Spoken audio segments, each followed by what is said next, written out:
some of them need a bath, and I'm fixing to get one, so I think I'm gonna shut this down. Woo, did you see the lightning? Head back to the house.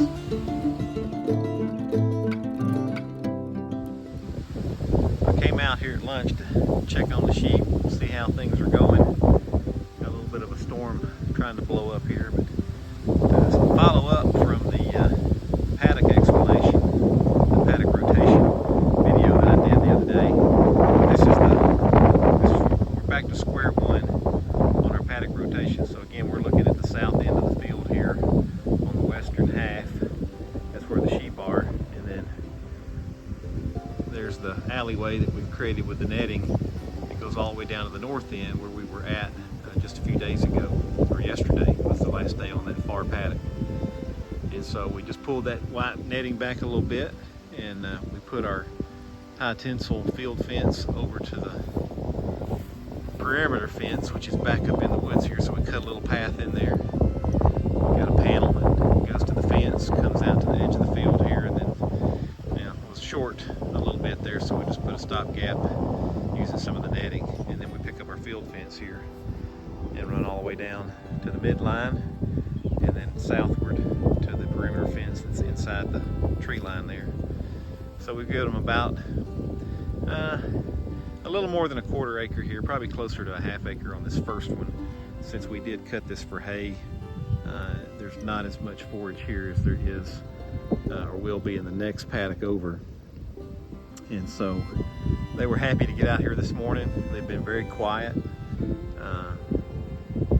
just been very busy eating, and they were ready to be off that last paddock. Actually, we had them on that last paddock a day or two longer than we had originally intended, but there was quite a bit of forage there for them to work through.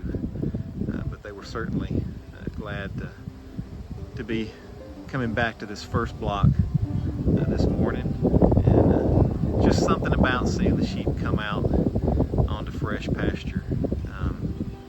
Can't put it into words, but it just makes me smile. And since they're close to the barn, we'll just leave the gate open that we usually close, and we'll let them go back and forth today, whenever they feel like it. And they can get out of the storm if they want to, or they can get them a bath. And some of them need a bath, and I'm fixing to get one, so I think I'm going to shut this down. Woo, did you see the lightning? Head back to the house.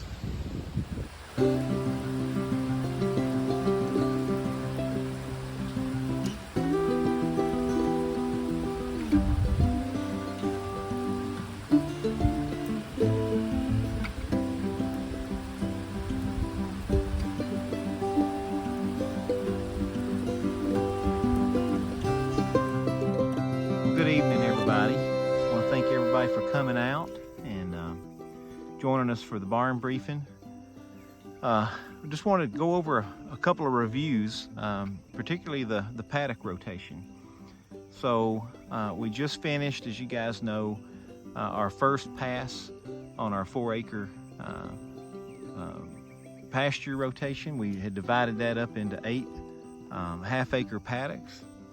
And you guys did a pretty good job.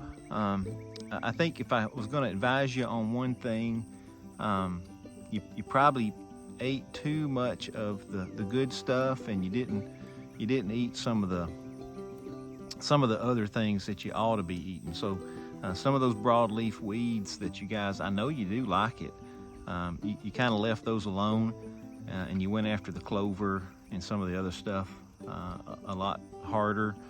And so I probably made the paddocks a little too large. We probably should have gone with maybe quarter-acre paddocks for you guys, because there was just so much grass there. So I can't really blame y'all. I mean, there was just so much good stuff for y'all to eat. You didn't have to eat the stuff that is kind of on your B list of items. So, but that's kind of what's left in some of these paddocks. Now, we went back on paddock number 1, restarting the rotation for our second pass on Friday.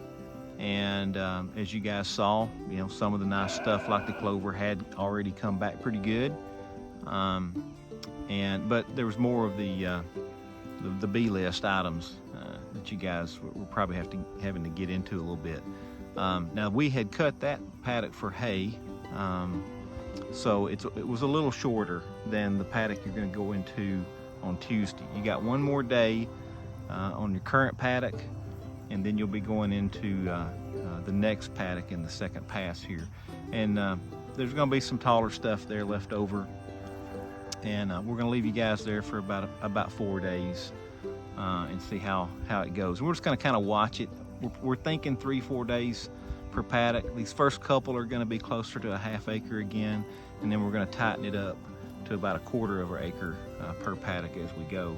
And I think that will help you guys eat more of your A list and your B list items, and graze the paddocks more evenly, and leave less tall, stemmy stuff standing around.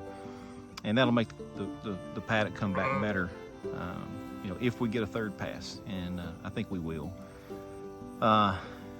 The 6 acre side of the pasture is coming along good for another cutting of hay, so we're looking for that probably middle of July.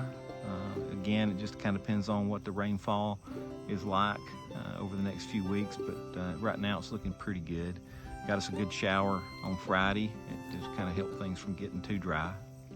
And I do want to talk about just briefly the fencing that we're using and the netting that we're using for the alleyway.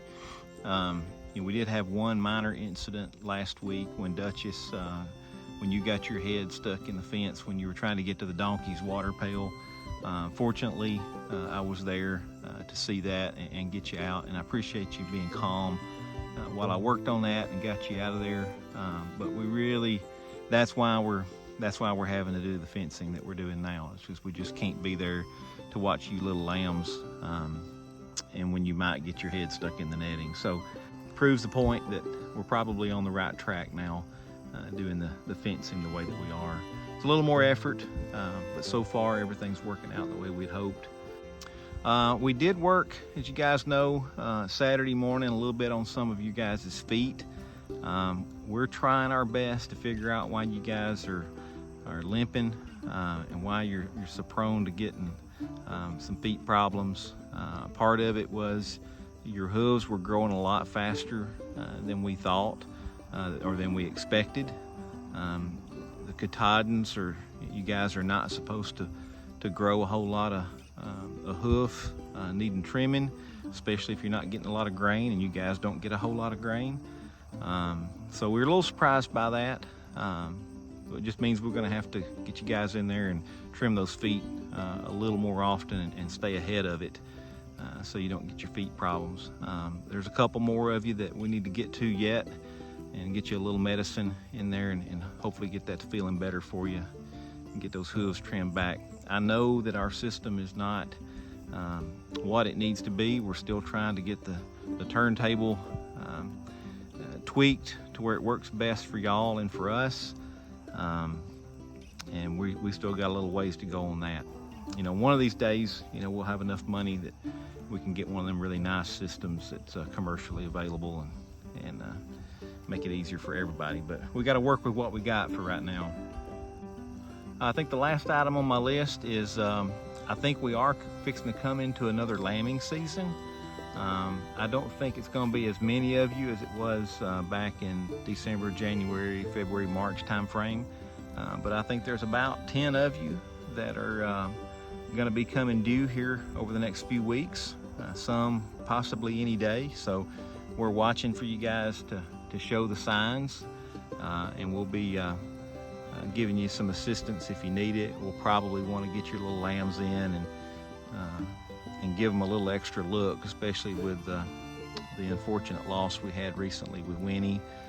She was doing so well and just went down so quick.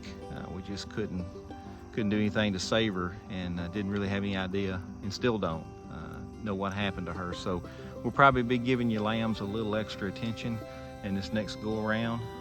We may go so far as to put some iodine on their umbilicals, and we've seen some sheep farmers doing that, and we may give them an extra dose of colostrum or something like that, especially for you first-time moms whose milk may not be coming in as strong as some of you veterans. But we're looking forward to that. Looking forward to some new babies running around here.